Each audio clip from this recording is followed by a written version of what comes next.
কালো গেঞ্জি গায়ে পুলিশের সামনে বুক টান করে দাঁড়ায় আবু সাইদ।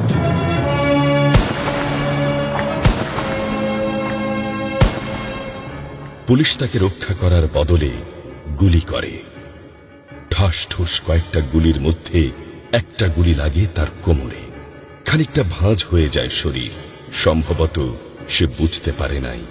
ঘাড় ঘুরিয়ে কোমর দেখার চেষ্টা করে একবার, তারপর আবার আগের মতো আবার দুই হাত প্রসারিত করে সিনা টান করে দাঁড়ায়। ডান হাতে ছোট্ট একটা লাঠি। বিশ্ববিদ্যালয়ের প্রধান ফটকের পাশে বেশ কয়েকজন পুলিশ, হাতে রাইফেল, রাইফেলের তাজা গুলি, আবারও গুলির শব্দ। পরে গুলিটা কোথায় লাগলো বোঝা গেল না। তবে আবু সাইদ টলছে। পড়বে পড়বে ভাব, কিন্তু সে সোজা হয়ে দাঁড়ানোর চেষ্টা করছে। গুলি খাওয়ার আগে ফেসবুকে তার শেষ পোস্ট ছিল, যতদিন বেঁচে আছেন মেরুদণ্ড নিয়ে বাঁচুন। সেজন্যই হয়তো গুলি খাওয়ার পরও সোজা হয়ে দাঁড়াতে চাইছিল, কিন্তু পারছিল না। আবু সাইদের মেরুদণ্ড সোজা থাকলেও শরীরটা মাটির দিকে ক্রমশ ঝুলে পড়ছিল। সবুজ জামা পরা বন্ধু এগিয়ে আসে, পুলিশের গুলির ভয় ডর পাশে রেখে আবু সাইদকে ধরে। আরো দু একজন আসে, আবু সাইদকে হাসপাতালে নিতে হবে। আবু সাইদ হাঁটতে পারছে না, শরীর ছেড়ে দিচ্ছে। 4-5 জন হাত পা ধরে শূন্যে তোলে। আবু সাইদ ঝুলছে আর রক্ত পড়ছে টপ টপ টপ। যে আবু সাইদ কিছুক্ষণ আগেও বুক চিতিয়ে দাঁড়িয়ে কোটা সংস্কার আন্দোলনে নেতৃত্ব দিচ্ছিল, সে এখন শূন্যে ঝুলছে, যেভাবে ঝুলছে মেধাবীদের ভাগ্য।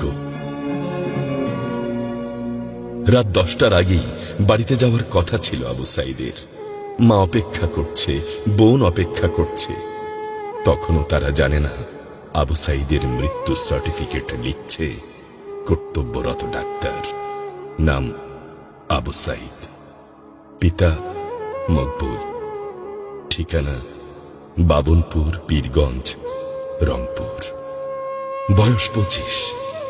মৃত্যু কারণ আগমনের সময় মৃত্যু। তারিখ 16/7/24, রাত 8টা 5 minute. Serial number 240434, Rangpur medical college হাসপাতাল। পরিবারের একমাত্র শিক্ষিত ছেলেটা খুন হয়ে গেছে।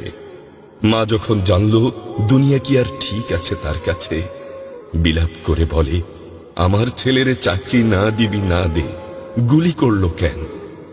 বোন সুমি আর্তনাদ করে বলে, 3টা গুলি কেন আমারে করলো না? আবু সাইদ ফেসবুকে আরো লিখেছিল, যদি আজ শহীদ হই তবে আমার নিথর দেহটা রাজপথে ফেলে রাখবেন। ছাত্র সমাজ যখন বিজয় মিছিল নিয়ে ঘরে ফিরবে, তখন আমাকেও বিজয়ী ঘোষণা করে দাফন করবেন। একজন পরাজিতের লাশ কখনো তার মা বাবা গ্রহণ করবে না।